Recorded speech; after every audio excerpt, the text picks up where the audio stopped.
Welcome back to the Other Side Lifestyle Podcast with Jim and Aram. Today we have Michael Soares. Tell us about how your childhood affected where you are today as a human being. Right off the bat, you want me to answer that? Were you given praise as a child? Were you hugged as a child? Is that shaping your business and decision-making model today? We ask sarcastically, why the hell not? Let's just get right into that. Why not? Yo, honestly, all right, we'll get into it. Hey, we'll start hot. I think my parents' divorce when I was a very young age made me want to take care of other people. So then, how old were you? We got deep real quick. Yeah, no, I like deep. it. We went deep. It's perfect. This is right up my alley. Okay. Sixth grade. Sixth grade. Which parent did you blame? My dad cheated on my mom, so it was right off the perfect. bat. You know what I mean? Awesome. Was it like was it like this angry, aggressive, like divorce? Do you remember it being pretty crazy? Man. Yeah, it was pretty crazy. I blame myself for a lot of it, surprisingly. I was like, I'm the center of a lot of the arguments. But later in life, I realized that a lot of it wasn't my fault because I would take a lot of blame and want to people please everybody in life. And I think that's what created that nature of wanting to take care of people. But yeah, I think it's made me become a great human being because of it. You know what I mean? Absolutely. Well, there's no doubt about that. Do you have siblings? Yeah, I have a younger sister and an older half brother. Older half brother. Was he around living in the house when this happened? Nah. So you had that kind of try to take care of mom and take care of little sister. Yes, but to be honest, I think it was a blessing because I did have to be like brother and dad to my sister, and very humble brag that I'm very proud of. 2 years after getting a job after college, I bought my mom her first house. So I do think that led to that caretaker of like, all right, I am the man of the house. I got to fucking figure it out, you know? And then your sister's still homeless. What he didn't tell you is that he bought his mother a house in the slums of the Dominican Republic. He bought her a room in a house. First of all, what the fuck were you doing after college that you were able to afford a house for somebody other than yourself? Bro, fucking dude, I worked at Equinox 3 days after I graduated, making like $250 bi-weekly for like 6 months. And then after like 2 months, I was like, I don't know if this personal training shit's for me. And then I don't know, something just clicked. And then I started getting clients, and then it was about 2.5 years out. My first year, I didn't make shit. And then after that, it really started rolling. And I just saved all of it. I still lived at home. I was commuting. So that was bad. I mean, we talked about this at the conference, but that was if you were able to hit all the bonuses and all their bonus structures at Equinox, you could make some bank. Like, you were doing okay. Yeah, man. A lot of the trainers there, it is bonus. I mean, they still take a lot from the trainers. Oh, yeah. But looking back, but yeah, you can't. I think as a personal trainer, if you're gonna work in a box gym, if you want to learn like the business and like managerial aspect of things, Lifetime and Equinox are good ways to go. But as soon as COVID hit, I was like, all right, I'm out. I had already started my own thing for about 2 years, and it was a good little like, all right, this is the perfect time to push away. So you went out on your own in 2018-ish? I graduated college. COVID was 2020, Aram. No, but he said 2 years before, dickhead. So no, he said that he started a thing 2 years go. before, but he went out completely on his own at COVID. You have to listen to all the words, Jim, Aram. thank you. I really want you to care about our guests as much as you claim to care about your clients. I care more about the listeners. I care about the listeners. I don't care about the guests. Well, if you really care about the listeners, you'll care about the guests so that you can provide the best service possible to the listener. We'll talk Jim, about this. thank you for listening. Thank you, Michael Soares, for recognizing my heart and my ears. I'll provide that to my therapist on the next session. Jim abused me publicly. It really made me feel bad. When it does genuinely make you feel bad, Aram, I want you to let me know. I know you don't matter. It doesn't matter. So it's my own insecurities that any chance I can point out a mistake you make, I will. I like how you're also pointing the camera at the casting couch again. The casting couch. Yeah, that's a good casting couch. That's nice. It is. That's where a lot of it's very messy right now. It's very messy. I got the shop vac. I got the tools. Yeah, he's got the power drill next to the casting couch. You know, Is that where where's the you and ball? Aram? Yeah. Is that where you and Aram shoot your just two no, like it's where we together met. videos? It's We where we thought- met. Oh, thought- Yeah. got it. He put an application out for an assistant coach, and I went in, went behind the ears, didn't know what I was getting myself into. Yeah. I Camera said, sit was- on this couch. I want to see how your body looks on it. I found out a little bit about his background, and then I was like, all right, to validate your expertise, I need you to take your shirt off. I need to see what your abdominal muscles look like, if they're clearly visible, if there's any vascularity in the V section just above the underwear line. And one thing led to another. And now I have my own coaching business. Yeah. As a Sounds result. it sounds like a Hollister interview. Remember those kids, like those preteens that'd be outside shirtless? That's crazy. Yeah, it was or Abercrombie. Yeah, Abercrombie. Yeah. Abercrombie. Man. Yeah. So that's how it started. So That's how it Equinox, started. then you were already doing your own thing a little bit on the side, but then you went full on your own. Fast forward now to 2024, you're doing events, you're doing retreats, you're doing your own thing. Would you say that your target demographic is mostly athletics, or are you Gen Pop? Yeah, so I mean, I'd say most of my clients are Gen Pop, but I tell people like it's former athletes, or I help Gen Pop feel athletic. Got it. I think everybody has an inner athlete. I like You know what I that. mean? I do work with a bunch of pro athletes, but like as you guys know, like they come a dime a dozen. Like 90% of my clients are quote unquote regular people who are fucking athletic as fuck because they take care of their body and they handle fitness and nutrition the right way. If everybody does it the right way, they should feel good and athletic. You know what I mean? Yeah. So it's from an aesthetic standpoint, I think this is always an interesting place to discuss kind of like bridging the gap between functional training and then just kind of what more would be considered as bodybuilding.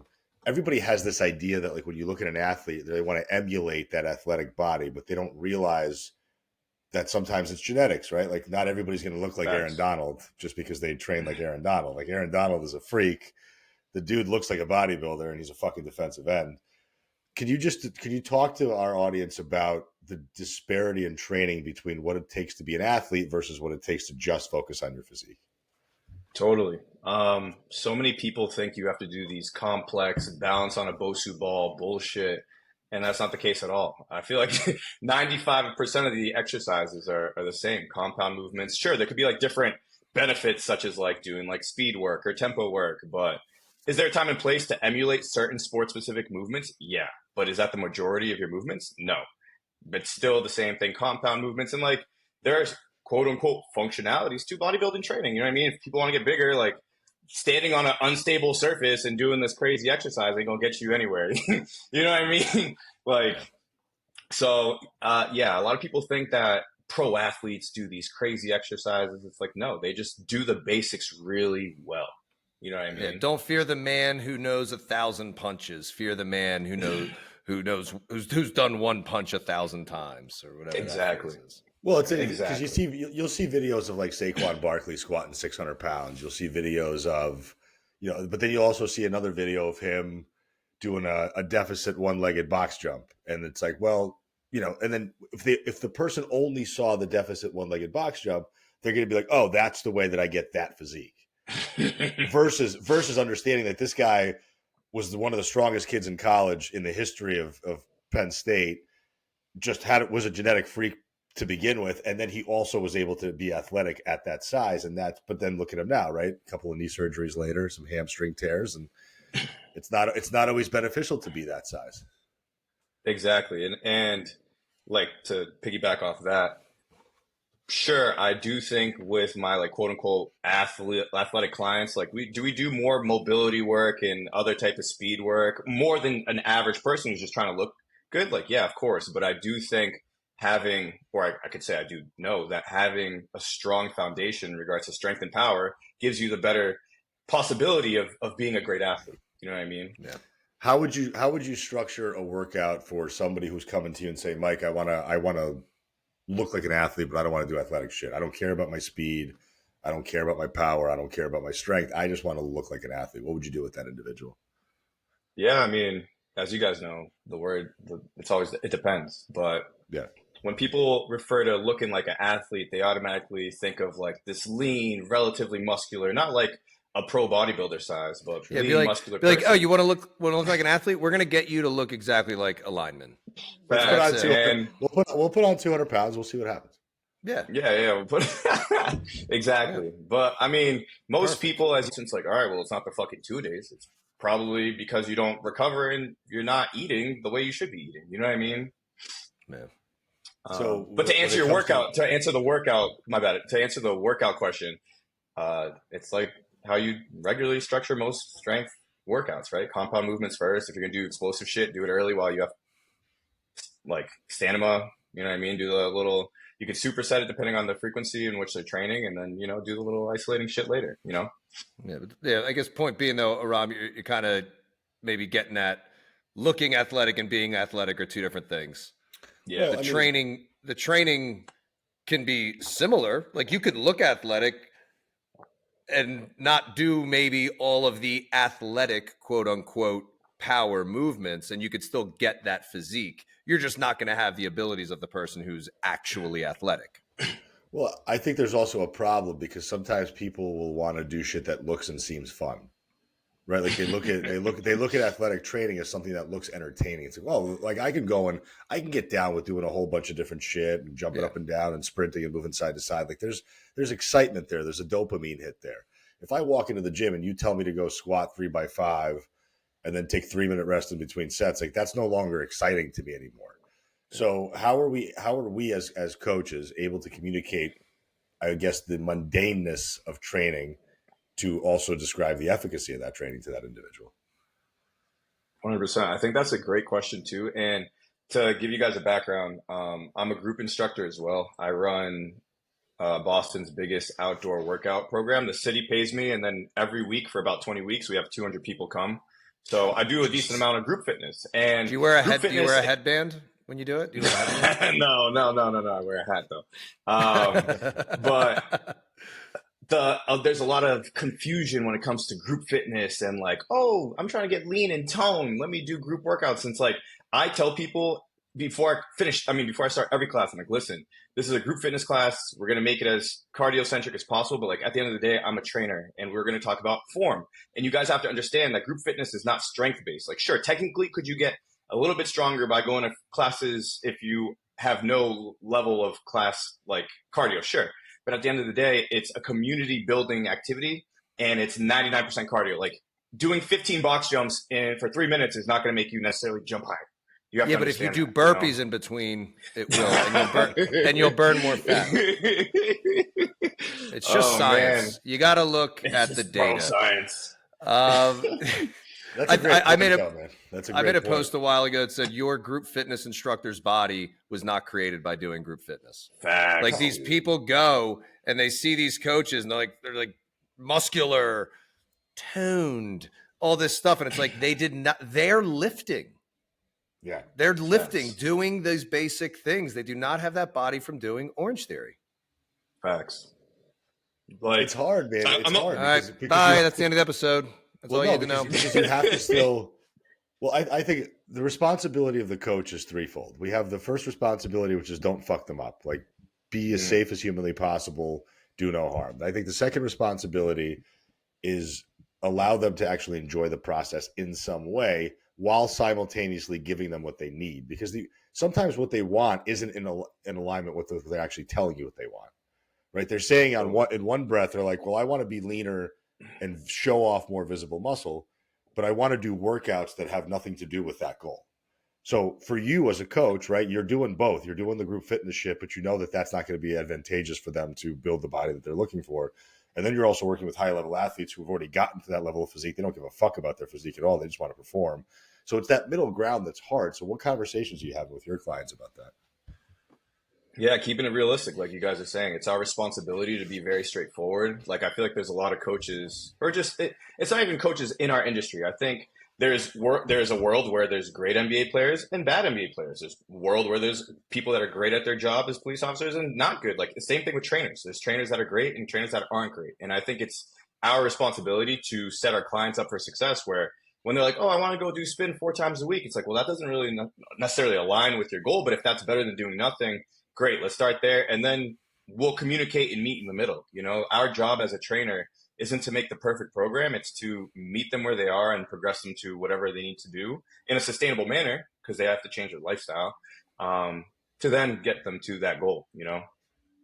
But what happens when they hit that pit of frustration? Because everybody gets there, right? Like you put somebody in, So tell us into that about protocol. 3 weeks in. Tell us about 3 weeks in. Yeah, like, but that's kind of, well, that's what happens, right? That happens with all of us. Like we get to a certain place, and we tell them that ahead of time. I tell them ahead of time. You're going to feel this way in X number of weeks. I think, and Aram, listen, I got this from this lit another bulb in my head when I went to your Las Vegas event. Real Coaches Summit 2023.com. Get the recordings if you missed it.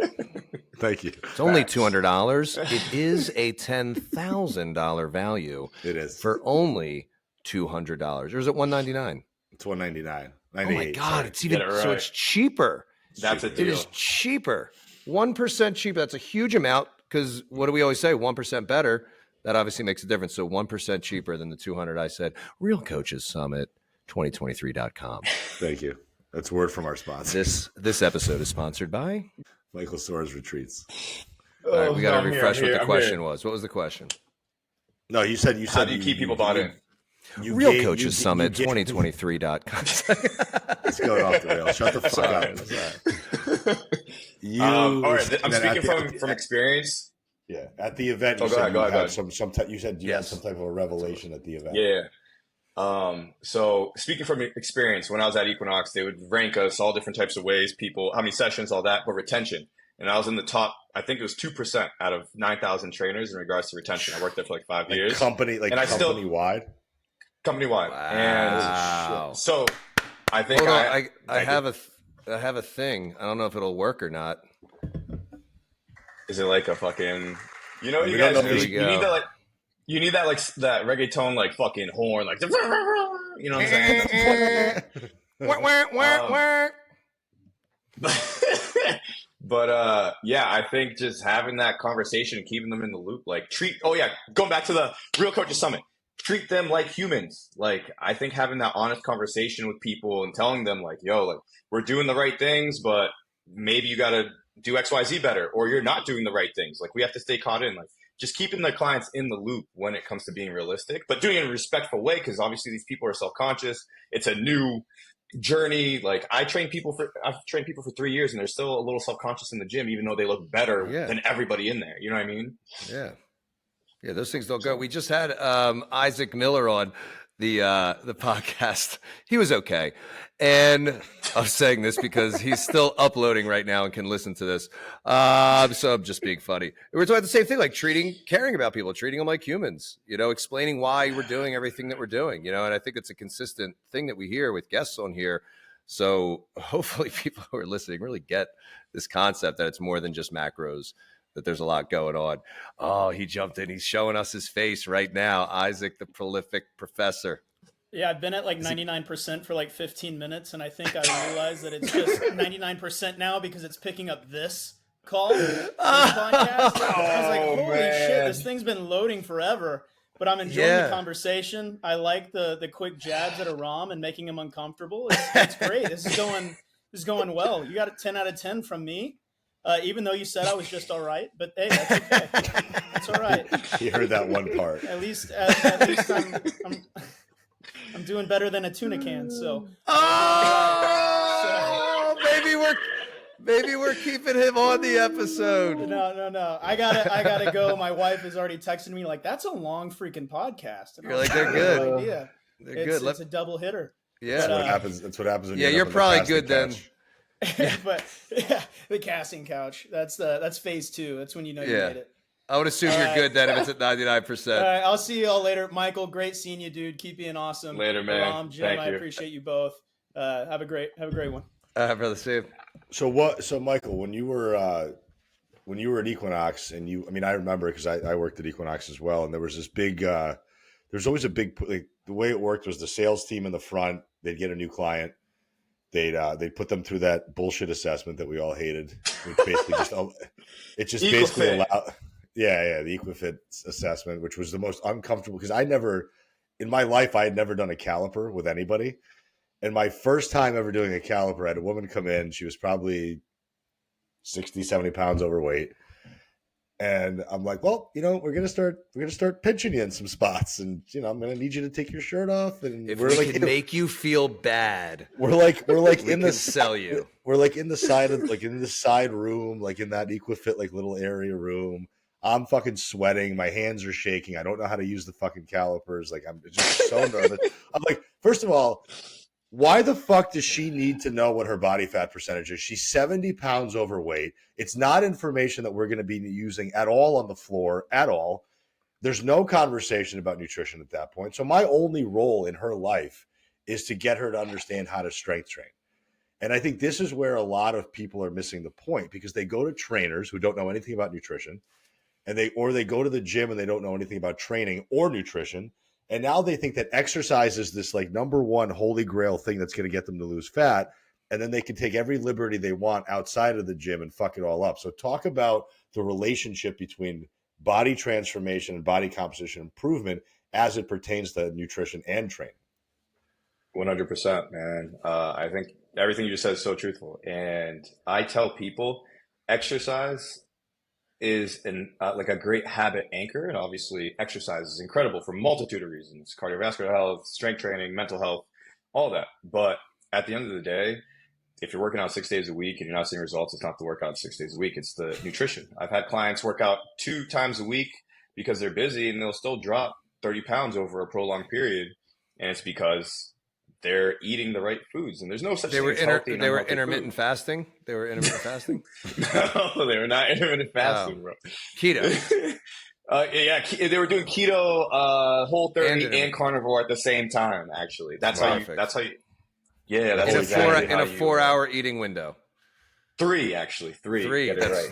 Obviously, yeah. 4 works. Then 3 is probably better. That makes sense. Exactly. Yeah. But I always use the example where people think, oh, I'll tell them like, yo, people can eat chocolate or all that shit. Like, obviously to an extent, and portions is everything, but you have bodybuilders who will gain weight eating chicken, broccoli, and rice. And you have bodybuilders who will lose weight eating chicken, broccoli, and rice. It's about the portion sizes and whatever else. You know what I mean?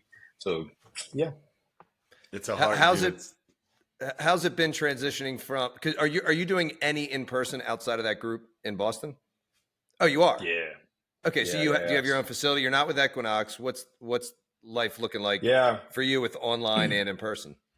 Yeah, so I started online 2 years before COVID. Then I had a fitness app that one of my clients, who was a 17-year-old who sold his business, he made apps. He was like, just give me 10% and I'll make you an app. So a month before COVID, we were doing virtual training on the app. We had a whole group schedule, coincidentally. And then when COVID hit, we had like a little over 1,000 people using the app. Holy shit. And then, Damn. it was just all coincidence.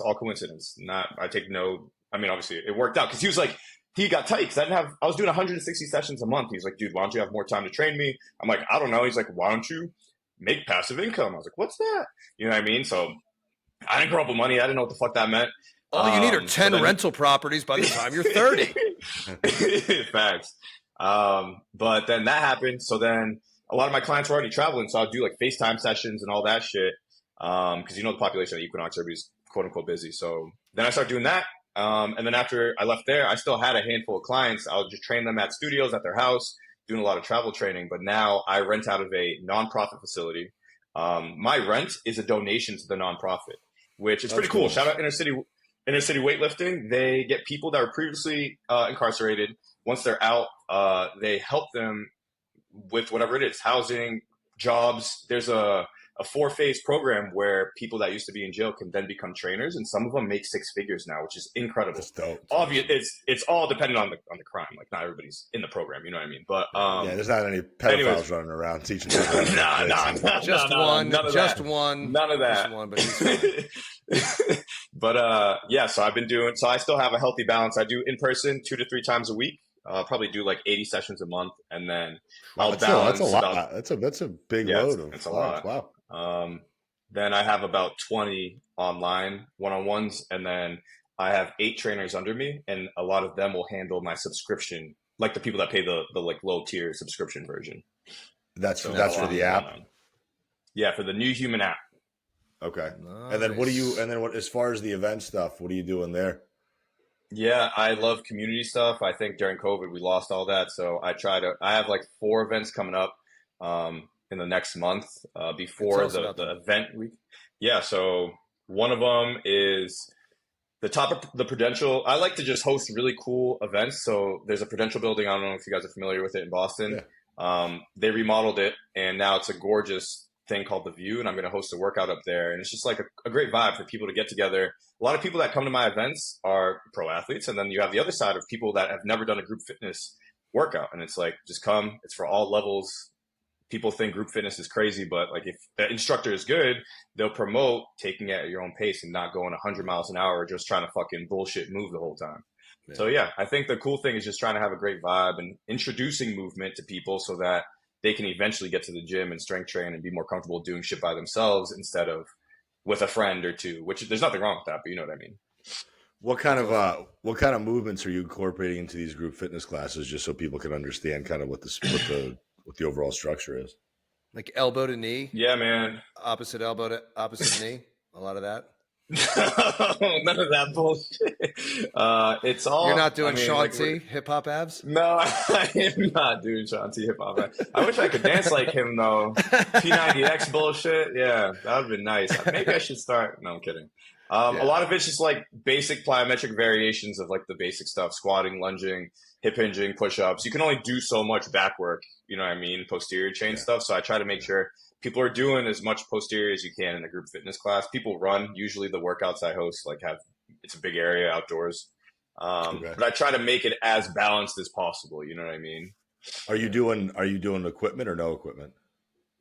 My group classes primarily are body weight, but I do host a bunch of equipment based workouts. But I'd say 90% of the group fitness is body weight outdoor stuff. Okay, so that's an interesting concept because I think that subject in general. So when you're talking about body weight training, I think there's a misconception that like I can do body weight training essentially forever and still make progress when it comes to muscle strength, whatever. Dispel that for us. Yeah. Short answer is no. You can't. He said that. Yeah. Dispel that for us. Like it was like the most matter of fact. Dispel that for us. So, I mean, I'd say I'm making numbers up here. I have no idea. Let's say 50% of my clients have either never exercised or have. Sure, if you've never exercised and you're doing body weight shit at home for like a few weeks or maybe even months, it's just a great way to move and exercise, but it doesn't mean you're necessarily incorporating progressive overload. But I always promote, like there's plenty of people that are like, I can't get to the gym. It's like, great, let's just do what we can. Walk outside, do a body weight workout, 20 minutes. Build that momentum to eventually get them to the point where it is most efficient, which is getting to the gym, doing your compound lifts, depending on the frequency, all that, structuring your workouts from there. But I'd highly recommend anybody who's listening to this who's a cardio bunny, make sure you get to the gym at least 2 to 3 times a week. If you can, because there's plenty of shit online, or hit one of us up and I'll send you a program. I'll send you a basic ass program that can just get you moving structurally. Yeah. You know what I mean? Yeah, I mean, I think this, for guys like us who have already kind of gotten to a place where like how much more progress are we really going to make at our level? Impossible. If we wanted to do body weight for the rest of our lives, we'd probably be fine. Like we'd probably be able to maintain some level of strength, some level of aesthetics, as long as we control nutrition and everything else. Body weight would probably be okay for us. But I think for most people that are looking for progress, and you'll see this a lot of times at gyms, right? Like somebody will do a sub-maximal squat. They'll put a very light load in their hands. They'll do like 15 or 20 reps, and then they'll drop the weight and then just start burning out with body weight. And it's like, well, I'm just going to keep intensifying and just do more and more and more. Is there a positive to that? Are there negatives to that? How would you talk to an individual who's doing stuff like that? Yeah, man. I think it all depends, but at the end of the day, like I think like you were saying earlier, people need to be bought in or bought in as in like making the journey enjoyable. And if you like chasing that burn at the end of your workout after doing the real shit, great, do it if you want. But I always explain to people, like, they're like, oh, can we pulse and do this? I'm like, no, but I mean, if you really want to burn that burning sensation, there's no direct correlation. But any movement's good movement is like my baseline. But at the end of the day, like train smarter, not harder. You know. Yeah. But yeah. It's So, like folks, hear that. Please listen to that. Like, replay that in your head a couple times if you're listening to him and you're saying, well, but I like doing that stuff. Sure, you may like it all you want. I love doing cocaine, but I'm not going to do cocaine every week. he only does it on Tuesdays. Yeah, and I think too, like some people, I think they really need to dig deep if they really do like that. I think sometimes people have this memory of that providing results, and the same people that are driving themselves in the ground doing all these things a lot of times are the same people that are complaining about all the stress in their life. So you're going to complain about all the stress in your life, and then you're going to drive yourself into the ground because, hey, I left sweaty, I felt like I got something, I burned this energy off, and then it's just piling on stress, and I think people need to really look inside on what really is your goal. And then you have to be open to some kind of a change if what you're doing is not getting you there. I mean, you could say all day, oh, I want to look this way, but then you keep doing just these cardio burn classes because you like them. Well, what do you like more? The potential change in your body you could have, or sweating a bunch? And if you do, like you said, hey, you like doing cocaine, you're not going to do it every weekend. If you love doing those types of classes, do them once a week. Yeah. That's fine. We're not saying don't do these things, but if this is your primary way of training, don't expect at a certain point for your body to start changing. Well, there's also the adaptive nature of just that type of exercise. It's very easy to adapt to that type of stuff. And adaptation isn't always going to be positive, right? Like we want positive adaptation to occur. We want there to be increased local stress onto certain muscles to be able to get those muscles to grow and strengthen. So it just dawned on me just now, Ram, as you're saying that. We know, like if you were to tell somebody, hey, if you're going to start lifting, find a weight that you're comfortable with, and then just lift that weight for 10 reps forever. People with common sense be like, he's back. Oh, he disappeared. Your other screen, this has been the most wild. Oh, now we're back to 3. So I was just saying, when Aram was just saying, it dawned on me with weight training, everybody understands that there's going to be some progression. You would never tell somebody, hey, you're going to start getting the lifting. Cool. Find a weight that you're comfortable with. Do 3 sets of 10. And you don't have to ever do anything else. Just keep it that weight. Do 3 sets of 10 for the rest of your life. People would be like, well, I'm not just going to do the same thing. Shouldn't I be doing something different? But when it comes to these cardio classes, that thought doesn't happen.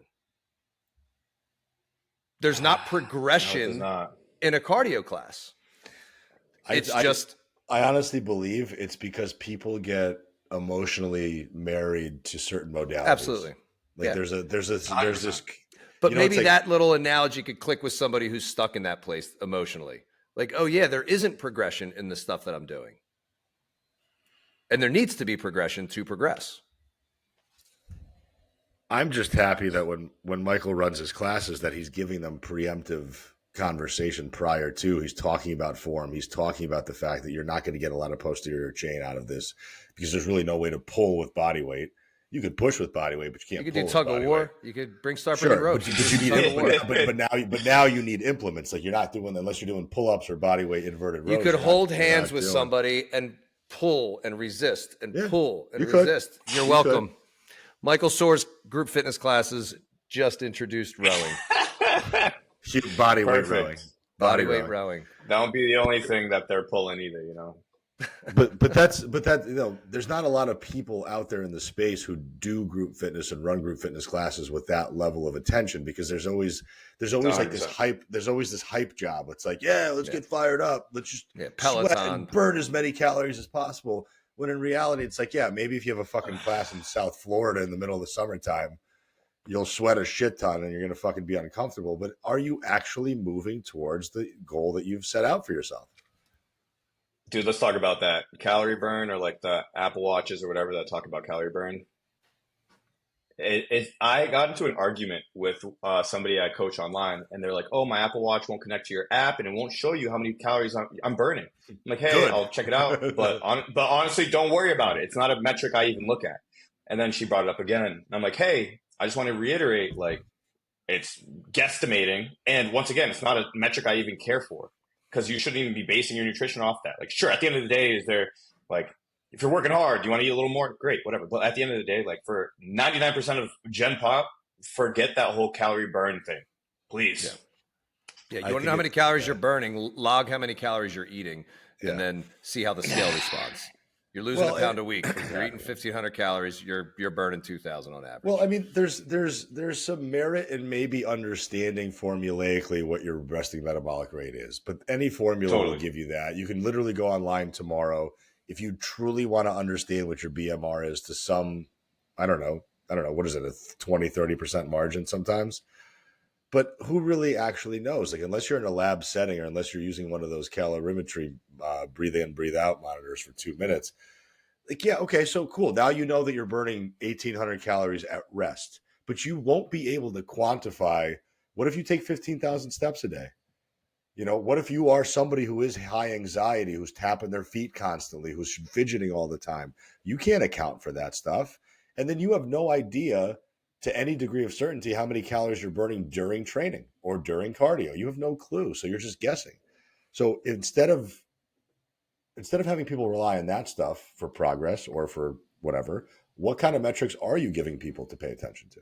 When it comes to weight loss, there's a bunch of different modalities that you can use to track your progress, right? I work with, Aram, you posted a video the other day about like the hardest client is like, I'm butchering the numbers, but like women between 140 to 170. Yeah, it was 130. And I work with a lot of those. Okay.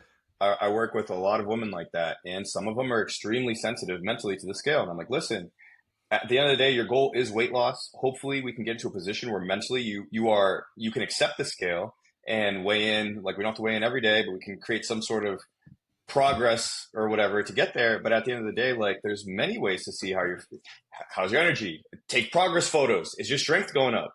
If you're looking at the scale and your weight isn't changing, but you're getting strong as shit, like, and your pant sizes are going down, great. Use all those metrics too. The scale is just one part. Obviously, with weight loss, you kind of need to know where your weight is, but at the same time, some people are just so mentally sensitive to it due to previous eating disorders, whatever it is. But I would say don't marry yourself to the scale, especially in the short term. Make sure you can, or use it for long-term progress or whatever it is. But at the end of the day, it's how you feel and how you look, ideally. You know what I mean? Yeah, well, Cody McBroom posted something today where he actually, and I agreed with it. I think he's like, well, I unfollowed him. He basically said, he's like, I actually want you weighing yourself every day because I want you to get less sensitive to that fluctuation in that number. And I want you to start to understand where that number is coming from. The fact that if you step on that scale 3 times a day, it's going to show you 3 different numbers. If you move that scale, from one side of the room to the other, it's going to show you a different number. So did you just gain weight because you walked across the living room? No. So yes, of course our clients want to lose fat, and I get it. And I never want to invalidate somebody's goal. But here's the reality. When it comes to like body fat percentage and DEXA scans and in-body scans and weights and this and that, you're just inundating yourself with all this end result information. And you're totally losing sight of the fact that you're just not making the deposits on a daily basis. Exactly. 100%. I do agree with what you just said. I think as a coach, our job is to help people understand why their weight is changing. And then instead of being like, oh, I'm doing all this work and the weight's not changing, it's like, well, you may be doing the wrong work or you may be eating the wrong things. But at the end of the day, you should get to a point where you do weigh yourself and, oh shit, your weight went up a pound over the weekend, but you lost 2 pounds during the week, whatever it is, you know what I mean? And like being comfortable with that fluctuation so that you better understand nutrition so that you don't need a coach for the rest of your life. Like, that's the goal, you know? Yeah. Do you have any experience with a client who was very sensitive to the scale who managed to become not sensitive to the scale? Yeah, a lot of women that I work with currently. And I think part of it is just, once again, meeting them in the middle. It depends on each person, but educating them and teaching them why their body feels bloated, or if they're like giving them general stats around their period and why they're feeling certain types of ways. And drinking alcohol is going to make them a little inflamed, whatever, water weight, whatever those terms are that they feel comfortable learning about. And then they're like, oh, okay, now I get why I went up 2 pounds, but I'll lose it in 2 days once I get back to my shit. You know what I mean? Like that's the type of style that coaches should try to follow. You know what I mean? It's not just the number aspect, it's teaching them. Yeah. Yeah, I've had people where they, you know, a lot of people, I'm sure you guys both have this all the time. I was kind of off the rails on Saturday. I'm not going to weigh myself for a few days. And I try to encourage people. I'm like, no, get on the scale the next day. Yeah. Like, see how Yeah. much it was inflamed. Yeah. And then see for two reasons. One, it kind of creates potentially this curiosity factor around it. You know, you get a little bit desensitized. Curious versus afraid. Curious versus afraid. Like, let's see how much. I'm like, Yeah. dude, there was 1 year I was 8-9 pounds heavier the day after Thanksgiving. Like, this is wild. And then it's like, let's see how many days it takes to go away.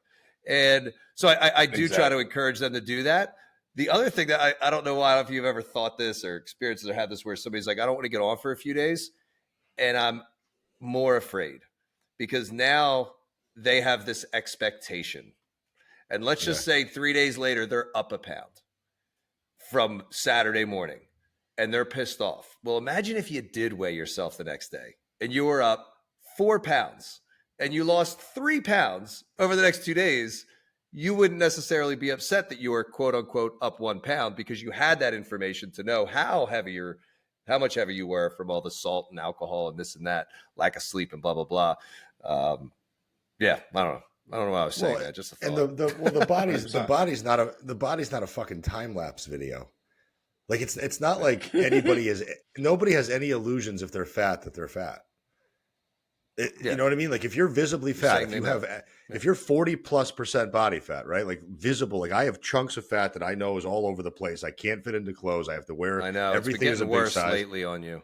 Like it's not going to be like, oh my God, I stepped on the scale and it told me something I didn't know. Yeah. Like who gives a if you're 270 pounds versus 265 or 270, who gives a fuck? It's, you know what I mean? It'd be like putting a 2.5 pound plate on a 315 pound bar. Nobody gives a shit. Yeah. So, but are you going to change your behavior based on the number that you see? Is it going to dictate how you live your life? Are you just going to all of a sudden stop eating healthy and stop training because you didn't lose 3 pounds in a week? Who gives a shit? What kind of conversations, Mike, do you have with the client who is expressing frustration with the process and they're really, quote unquote, they're really trying? When they're maybe not doing, like what Aram said, I already forget the word, basically doing the work, but you had said, I think a different word. They're focusing so much on doing the work, not seeing the result that they expected. I'm assuming in your head, you want them to maybe get to a place where they are viewing it as a lifestyle change. What kind of conversations are you having with that person, expressing the frustration, quote unquote, doing the work, missing a lot of the markers maybe, and they're just so focused on that scale number. You're trying to ingrain in them lifestyle change and not to worry about the scale, but that's the only thing they're worried about. Totally. From person to person, it depends. But at the end of the day, as a trainer or with my system, I try to set it up from the get-go where we have a checklist of daily items. We have our habits that we're trying to stick with. We look at all aspects of fitness, right? How's your recovery? How's your nutrition? How's your fitness? Are you missing workouts? Like my app will track how the percentage in which they're completing certain habits. And if all their habits are like 20%, it's like, all right, well, you may think you're doing the right things by eating this salad on a Friday, but at the end of the day, like that's not the needle mover that it's not moving the needle as much as you think it is. And we have to look at all the other things. So I think as a trainer, you have to set the client up for success and have them understand the true expectations from the get-go. Because then it makes it easier as a coach to be like, nah, I got the receipts right here. You're not doing the real things, but you have to say it politely, obviously, and get them to buy back in. And they're like, oh, okay. And then we meet them in the middle. If they're trying to get 7 workouts and only getting 1. All right, guys, let's tone it down. Let's try to hit 2. And if we want to add a bonus workout on the weekend, great. Let's try that for 2 weeks. Let's build back up. You know what I mean? Yeah. Well, the difference between the overachievers, Dr. Josh Smith calls those the fourth line people, right? The people that always have that like crazy goal for themselves. Like, I want to be here, but that line just keeps moving north, further away from you. No matter how hard you work, you just can't grab it. At some point, it's going to degrade your mental health. Like there's only so much you can do, whether it's chasing fat loss, chasing money. It's just going to drive you into the fucking ground, and it's going to start to deplete you from being able to do anything else or show up for anything else. So when you have people like that, I'm sure, and especially with the Equinox crowd, like I know there was a ton of type A people when I was working at Equinox who were just like, you know, you had the woman that did the 8 a.m. training session with her trainer. Then she did an hour of yoga. Then she did the 10 a.m. HIIT class. Then she sat in the cafe with her friends from 12 to 1:30. Then she went back in the afternoon to do an hour of cardio. With those types of folks who have such high expectations for themselves, how are you able to bring them back down to earth? Yeah, man. I've dealt with not even just at Equinox, just like certain people. It's that I think at a position, not to say those types of people are this specific person, but I think I'm at a point in my business where I don't have to work with people that are so mentally caught in whether it's egotistical or whatever else. But I have dealt with people like that in the past, and it is difficult. You have to have hard conversations with people with big egos, but at the end of the day, it's like you have to talk to them and tell them the truth instead of sugarcoating. Be like, well, this, and this. Like, nah. Like, if you want this to work, these are the things we have to do. Are you willing to commit? Yes or no? If not, I'm not your trainer. Maybe somebody else is. I think I have great patience, but at the like, my managers used to give me like the crazy people. Like one time, one woman, short story, at Equinox, this woman came up to me on a Monday at 7 a.m. and we were supposed to do our EquaFit, and she was like, "I'm not here for a therapy session. Let's go work out." I'm like, okay. And I'm like 6 months in. I'm like, oh, okay. I have her do like a goblet squat, and she's like, I've done this before, and drops the dumbbell like on the ground. And I'm like, and I have her do like a lunge variation, and she's like, I've done this too, and drops it. And I've never raised my voice towards a woman, but I was like, hey, listen, like, I'm not here for you. Like, you're here for me. Like, if you're going to listen to me, like, let's do this for the next 50 minutes and move on. So I literally, for the rest of the workout, I was like, all right, back row, 2 reps. And I just like didn't talk to her. I was just like naming exercises, didn't talk to her, whatever. Fast forward, I didn't even say bye to her. I walked away. Cool. Fast forward an hour, I get called down to the manager's office, and I see all like my higher ups. And I'm like, oh shit, I'm about to get in trouble. I'm about to get fired. And I walk in, they're all clapping for me. She bought like a 102 pack or like a 96 pack of sessions. And I'm like, what the fuck? I'm like, damn, I got to deal with this woman for the rest of my life. But then saw her the next day, and she's like, I'm sorry, I got married 2 weeks ago, and my husband asked me to divorce the morning that I saw you, but I promised myself I was going to go to the gym. So sometimes you catch these people in the wrong time, and they are all fucked up in the head. But fast forward, I've worked with her through 2 pregnancies now, and I've trained her in person and online for about 6 years. So like sometimes people are just shit people in certain moments, and you just can't get to them, whether it's like a week or 2 weeks or a day.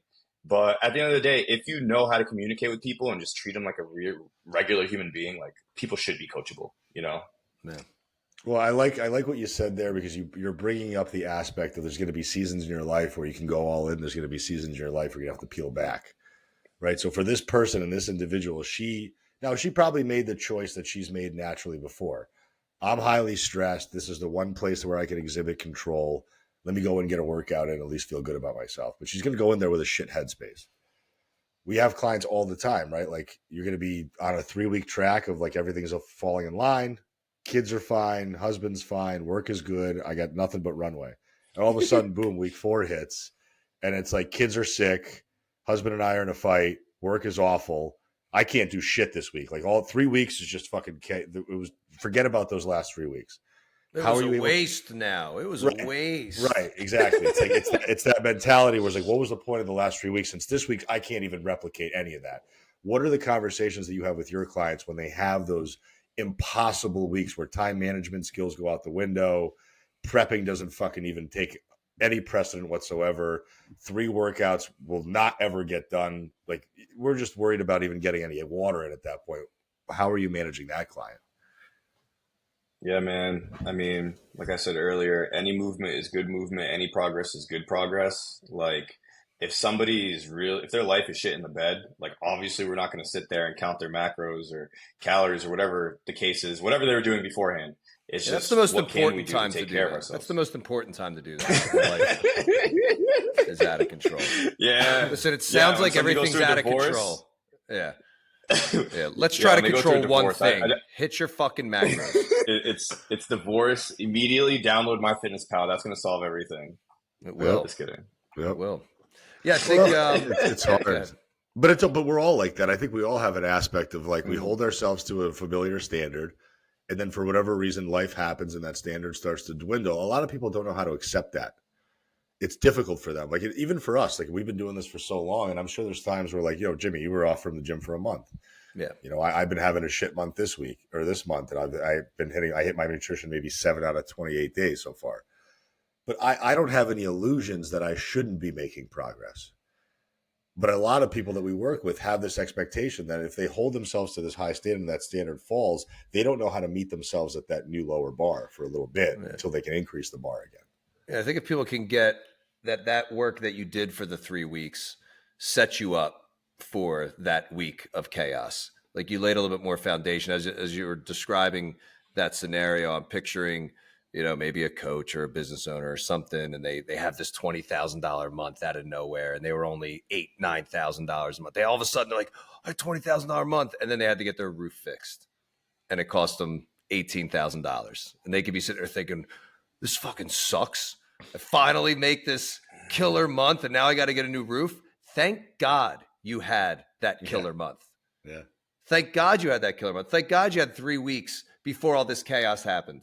Because if you didn't, and then you tried to start, this was week 1, that sucks. First week with a coach and all this shit happens. I can't do anything. I think it's important that there are these seasons, and that when what you've been doing is laying a foundation for when things get chaotic. And then it's cool. Yeah. Let's get back to these things. Just even having that perspective shift, I think, could be good for people.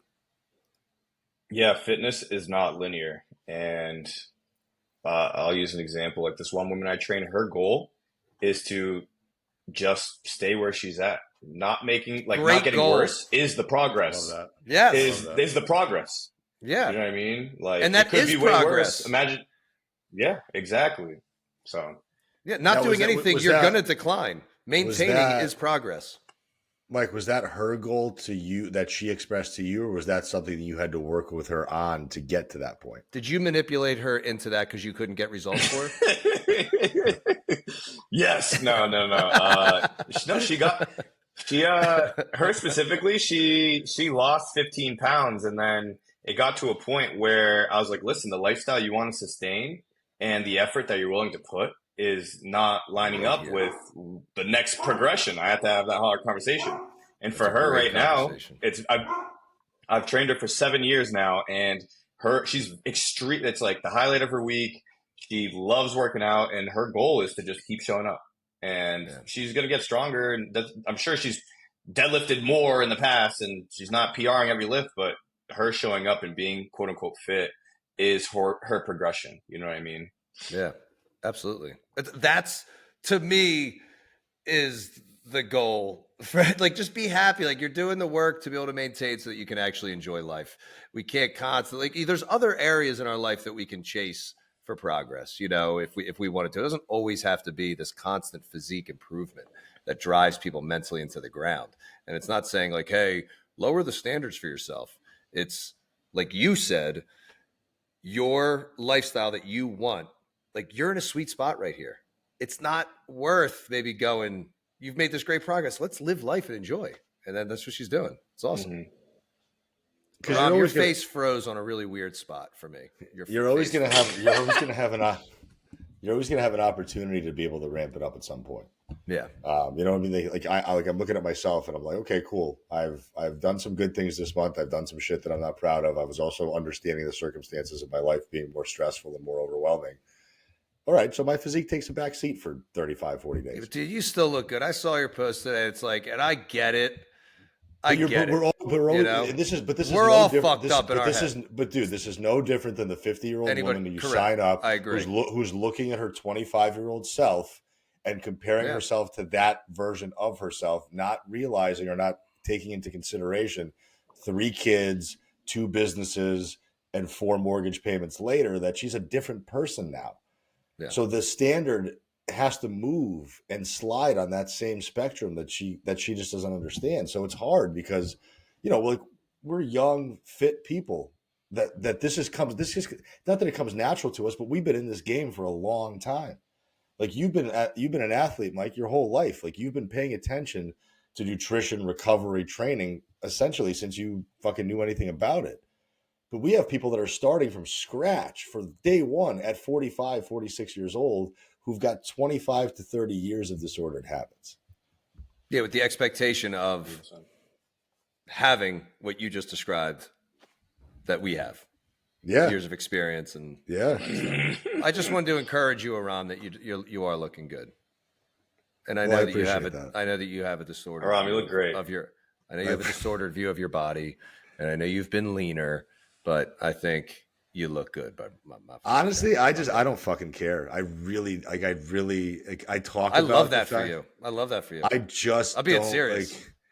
Because all I have to do is go into a grocery store or go fill my car up at the gas station, see who's at the pump next to me, and then all of a sudden I'm like, man, I don't like That's that. great. That's good that you're comparing yourself. Facts. To them. I don't give a fuck, but I'm okay with that. Like, listen, at the end of the That never makes me feel better.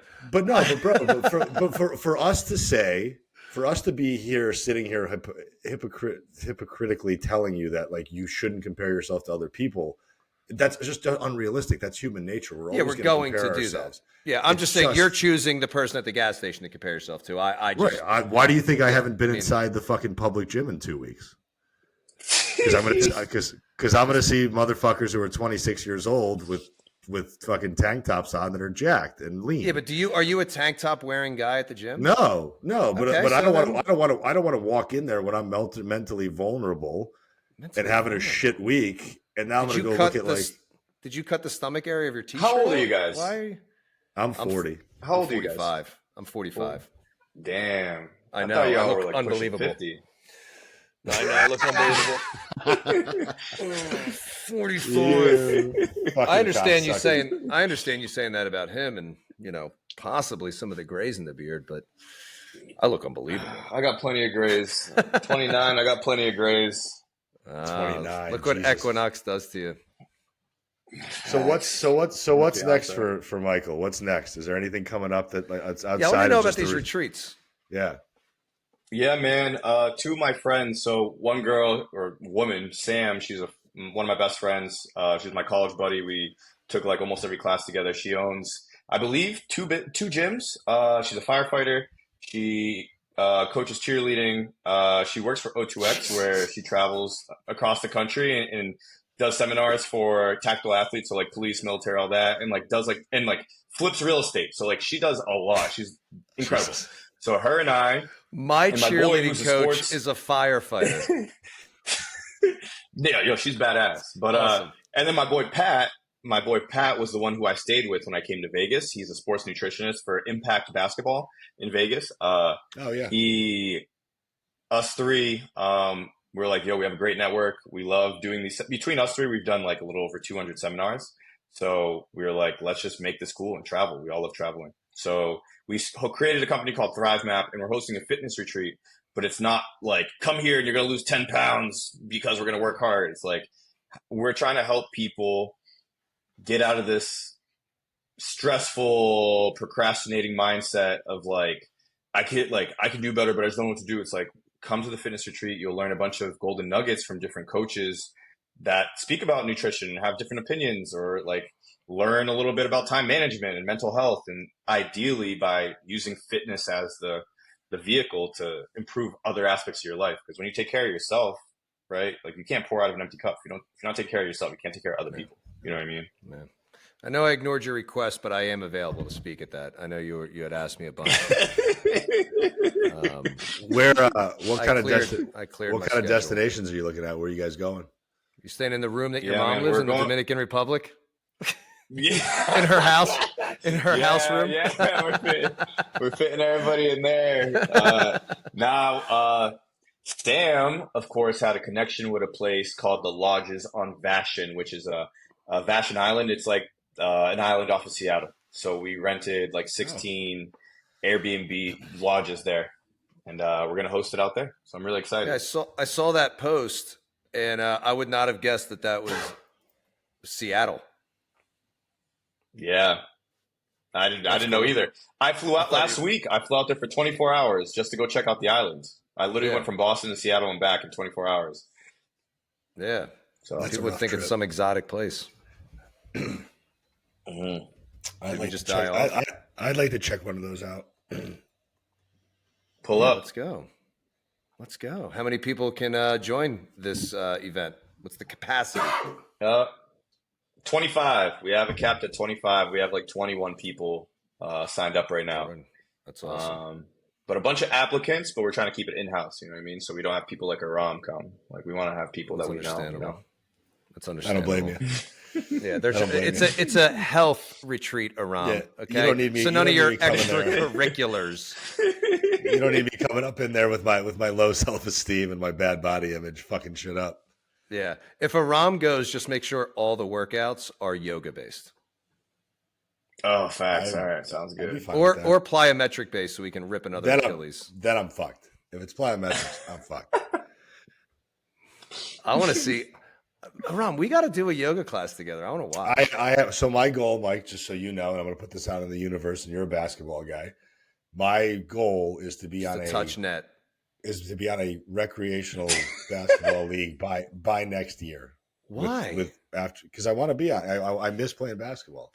Me I too. The miss- last dude, time I let's go. played, I was in such physical pain. I'm like, I'm done. It's like the leading injury for people your age, which is drastically younger than me.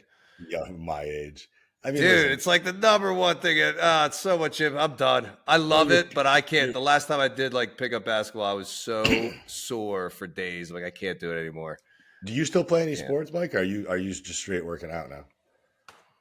Yeah, man. I play in a league that has a bunch of pro guys. Some NBA players play in it during the off season. A lot of D1 Really? and like off season pros. Yeah, dead ass. So So I still hoop a lot. That's your level of play is you're playing against guys who are Yeah. in the league. But to bring it back Jesus. though, to bring it back. So I played D3 basketball. I think I averaged like 4 points. And we had team lift, but it was bullshit. Like I didn't take care of my body. I was so injured. And now being 29, knowing the anatomy and having the nutrition and the education, I'm 50x the player I was back then. So it's not just like, oh, I was super athletic and gifted from like third grade. I didn't start playing basketball until like 2 months before high school. You know what I mean? Wow. But after college is when I really turned up because I started understanding how to properly train, how to take care of your body. But yeah, the BYL, it's a great league. Love it. Even that's a nice lesson for all the people who think their kids have to pick their year-round sport at 9. Yeah, Hell no. which is bullshit. Yeah, Mm-mm. Yeah, Hey, What kind of- summer before 9th grade, he starts playing basketball, then plays in college. any big Yeah. names in the league we know, or are you not allowed to say? Let's see. This past session, there wasn't anybody, and there's nobody in right now because it's the NBA Well, it's, like yeah, season. During the summer, players will come play. I've been trying to get Peyton. I've been working with Peyton Pritchard on the Celtics for a little bit, and I've been trying to get him to pull up to a game. He almost came last year. But let's see. I'm pretty sure Marcus Smart's played in it a few times. I don't want to say I'm not degrading anybody whatsoever, but like guys that like I just don't know their names, like that play Right. on different I don't know teams. anybody's You know what I name. mean? Like it's Yeah. not the '97 Bulls. Yeah, yeah. I know no. Joel Embiid. That's it. Nice. I don't even know if he's I know playing his anymore. name. I don't know him. Yeah. I know he's injured a lot. But Well, thanks, man. I Yeah. appreciate you coming on. I appreciate you sharing your. It's 6:30 or 6:45 out in Boston tonight. So, when you see Sam this week, probably please tell him I said hello. And I will. At one of these points, I will try to make one of these retreats. And I think you're doing good things for this industry. When I met you at the conference, I couldn't believe you were 29. I couldn't believe you've accomplished everything you've accomplished in such a short period of time. Because at 29, I had no fucking clue what the hell I was doing, and I didn't really figure that shit out until a couple of years ago. So you're truly Thank you, leading the way for some younger people to come up in this industry to do it the right way. Because there's a lot of people your age that are fucking this up, but you're doing it the right way. yeah, it's Thank awesome. you. I I appreciate think you. hearing you talk about the community things that you've developed and the retreats and stuff like that, that to me is a very exciting thing. I think a lot with more and more online coaching, you don't hear about a lot of people doing those types of things. You know, like even when I was with on Beth Farraco's podcast, they talk about they do these get-togethers with clients whenever they're traveling, and they reach out and do these little get-togethers, and they go for a hike. Like have some kind of community with that online, and I think that's awesome, especially if you can make that stuff happen in person. That's fantastic. Thank you. Yeah, Should we ask Michael? Appreciate y'all. Of course, man. Should we ask Michael what his 3 favorite musical artists are right now? Yeah, or of the past. Or yeah, what three most listened to musical artists that you. Have you even listened to the most recently? Who were you the biggest fan of when during a childhood era that you can remember, whether it's middle school or high school? And why don't you listen to Nickelback anymore? I can appreciate all aspects of music, but I have a literal "don't meet your idol" story. I used to be a club promoter. I club promoted for 5 years. I did it in college and afterwards, and I made mad money. I'd make like $3,000 a night, like multiple times. And I would help host a lot of VIP situations. So like Post Malone's 21st birthday, like it was in Boston. We hosted it. I was there with them. Great. But I used to listen, and I still do listen to a lot of Trey songs to like stay calm before my games because I'd be nervous. So I lift to a lot of R&B. And one time I was in charge of taking care of Trey songs. I'm like, all right, I look up to this dude, blah, blah. Obviously, like great looking dude, can fuck any bitch, ego through the roof. And I was like, damn, that like I was like, what's up, bro? Like I literally spent 2 hours with him and maybe said 4 words to him. Like he did not care. But I still listen to him. So Trey Songz is up there. Bad Bunny. Okay. Oh yeah. Nice. He does have gym music, but so the moral of the story is don't meet Trey Songz. To start listening to the Disco Biscuits, that would be the next lesson. I feel if you can get Michael to listen to the Disco Biscuits, I will give you $1,000. Done. Disco Biscuits. They got a new album where it's not anything like what they sound live, but they have this new Revolution in Motion. He's gonna kill himself. Album. They're actually having their album release party tonight in New York City. This will be 2 episodes back to back. Oh, he's already hating. I can just see him bubbling up with his hatred. screen froze, so you can't see anything. What happened? Is he gone? Did he get kicked off? I don't think so. I can't hear anything, and he's frozen. Yep, he freaking got kicked off. The Disco Biscuits. The Disco Biscuits destroyed. That's how good they are. Listen, the frequencies can't. They're good. I like frequencies can't handle. The frequencies can't handle it. You're lying. Listen, I am going to nurture this new musical era that you're about to enter, and I am going to bill Aram for it. He gets listen. Here's something else, Mike. I really want you to focus on to make sure that you keep an open mind. He gets so angry every time somebody actually ends up liking this band. I've tried to listen to this drivel. You haven't tried. You haven't tried. You haven't. No, not enough. There's not enough. There's not enough mushrooms on the planet to be able to make me enjoy Disco Biscuits. Listen, Jim. You haven't put the time in. Jim, I'm in a very heavy acid techno phase right now. I listen to all types of music. Beautiful. I train Andres Nelson. He's the conductor of the Boston Symphony Orchestra. I'll deadlift 400 pounds to some classical bullshit. Like I listen to anything. Wow. So I'll watch listening to this. Somebody deadlift 400. Yeah, I'm listening. Wow. I'm listening to this. You know what I mean? I'll listen to it and I'll give you guys a real review in like a day or two. Yes. Yes. Now their live shows are drastically different than listening to like one of their regular albums. You can pull up live shows on iTunes and stuff like that. Right. Some of them can be hit or miss. I think they gave Jimmy enough facts. There is. Listen, what? Oh, did fitness give you an affiliate code, Aram, or are you just passionate about it? No, I have an affiliate code for Legion. I hate this shit. I hate that I got into this. I wish I fucking stayed in finance. I would have been dead. And it just got dark. Next episode, we're gonna dive deep into Aram's psyche. While he's in one of his darkest moments. So make sure you tune into that. It's going to be a 7-minute episode, and it ends with a bang, if you catch my drift. Wow. That got dark. Well, Thank you. Jimmy, sign him off. Mike, all right, so our last question that we ask every guest, get ready for it. Yeah. Bye-bye.